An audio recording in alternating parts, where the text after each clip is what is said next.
মাত্র 1 চামচ প্যারাসিটামল কেড়ে নিল আমার ছোট্ট মেয়েটার জীবন। মা হয়ে আমি আমার দুধের সন্তানকে মেরে ফেললাম। আমার মতো এমন ভুল দয়া করে কোনো মা করবেন না। আর তখন 2টা। হঠাৎ আমার মেয়েটার খুব জ্বর। আমার মেয়ের বয়স 11 মাস। এর বাবা চাকরির জন্য শহরে থাকেন, আমি থাকি গ্রামে। শ্বশুর বাড়িতে শ্বশুর শাশুড়ির কথাই শেষ কথা। অনেক রাতে আমার মেয়েটা খুব কান্না করছিল। জ্বরের ঘোরে আমার মেয়েটা খুব কাতরাচ্ছিল। এর কান্নায় শাশুড়ি বিরক্ত হয়ে উঠে এসে বলল, বাচ্চা যদি এত কাঁদে তাহলে বাড়ির অন্যরা কিভাবে ঘুমাবে? বাচ্চাকে কি তুমি কিছু খেতে দাও না? কাঁদে কেন তোমার বাচ্চা এত? আমি বললাম, মা একটু দেখেন না, মেয়েটার অনেক জ্বর। শাশুড়ি বলল, এরকম জ্বর একটু একটু মাঝে মধ্যে সব বাচ্চাদেরই হয়, এখন তো ওয়েদার বদলাচ্ছে, এটা নর্মাল। ঘরে কি তোমার জ্বরের কোনো ওষুধ নাই নাকি? আমি বললাম, প্যারাসিটামল আছে। শাশুড়ি বলল, ওই প্যারাসিটামলটাই ওকে 1 চামচ খাইয়ে দাও, সকালে তোমার মেয়ে সুস্থ হয়ে যাবে, এখন তো কান্নাকাটিও করবে না। তখন আমি আমতা আমতা করে মাকে বললাম, মা এটা অনেক আগের ওষুধ, ইউজ করা হয়েছিল একবার, কতটুকু খাওয়াবো এই বয়সী বাচ্চাকে আমি তো সেটাও জানি না। শাশুড়ি বলল, এখানে আবার এত জানার কি আছে, 1 চামচ খাইয়ে দিলেই তো হয়। আমি বললাম, না মা থাক, কালকে সকাল হোক, আমি ডাক্তারকে দেখিয়ে তারপরে ওষুধ খাওয়াবো। শাশুড়ি তখন রেগে গিয়ে বলল, তুমি নাটক বেশ ভালোই পারো, রাত হলে তোমার এই বাচ্চার চিৎকারে কেউ ঘুমাতে পারে নাই বাড়ির। আরে বাবা, যদি মরার হয় তুমি একা রাত জেগে মরো, সবাইকে বিরক্ত কেন করো তুমি? শাশুড়ির কথা শুনে আমি একদম চুপ হয়ে গেলাম। হাজার হোক, আমি তো মা, মেয়ের কষ্ট আমি কিভাবে দেখবো? এটা জ্বরে বারবার কান্না করছিল, চিৎকার করছিল। গ্রামের আশেপাশে কোনো হসপিটালও নেই যে আমি চট করে গিয়ে দেখিয়ে নিয়ে আসবো। শাশুড়ি এরপরে ওষুধটা নিয়ে আসলো। আমার মেয়ে এমনিতেই কোনো ওষুধ খেতে চায় না। শাশুড়ি 1 চামচ ওষুধ ঢেলে দিয়ে আমাকে বললো, এখন এটা ওকে খাইয়ে দাও।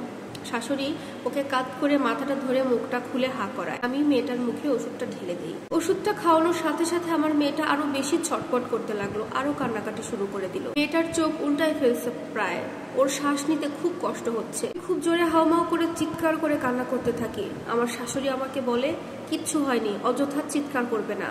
আমার শাশুড়ি আমার কোল থেকে মেয়েকে টান দিয়ে নিয়ে সে ওপরে তুলে ঝাঁকাতে থাকে। আমার কলিজার ধন সোনার টুকরা মেয়েটা একটা সময় ছটফট করতে করতে জন্মের মতো ঘুমিয়ে যায়। শাশুড়ি তখন বলল, দেখছো তো বাচ্চাকে কিভাবে ঘুম পাড়াতে হয়, একটু শিখো আমাকে দেখে, ভালো করে দেখো তোমার মেয়ে ঘুমায় পড়ছে।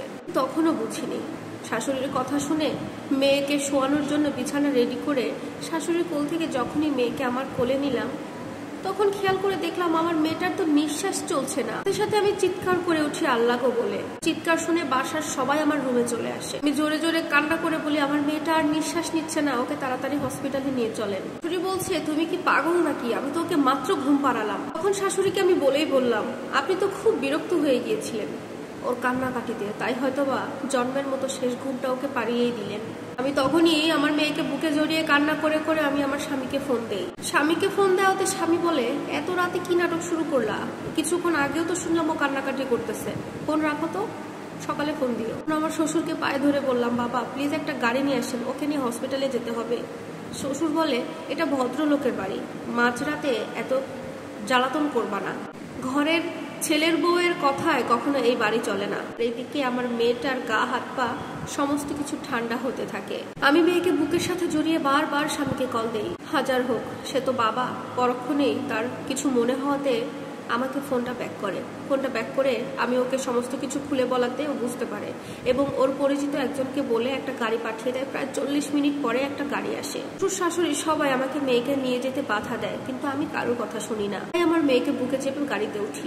কান্না দেখে গাড়ির ড্রাইভার পর্যন্ত কান্না করেছিল, কিন্তু মন গলেনি আমার শ্বশুর আর শাশুড়ির। একটা সময় পর হসপিটালে এসে পৌঁছায়, ইমার্জেন্সিতে নিয়ে যাওয়া হয়। এখানে দায়িত্বরত ডক্টর আমার মেয়েকে মৃত ঘোষণা করে। আমার বুকে মেয়েটা কয়েক ঘন্টা আগেও ঘুমিয়েছিল, এখন নেই। আমি মা হিসেবে কিভাবে মানবো? ডক্টরকে বললাম, আপনার হয়তো বা কোথাও ভুল হচ্ছে, ভালো করে দেখুন আমার মেয়েকে, মেয়ে অবশ্যই বেঁচে আছে। ডক্টর আমার মনের অবস্থা বুঝতে পারে, কি হয়েছিল সে সম্পূর্ণ ঘটনাটা শুনতে চায়। ডক্টরকে সবকিছু খুলে বলি। তারপরে ডক্টর আমার মেয়েকে নিয়ে গিয়ে বিভিন্ন পরীক্ষা নিরীক্ষা করেন।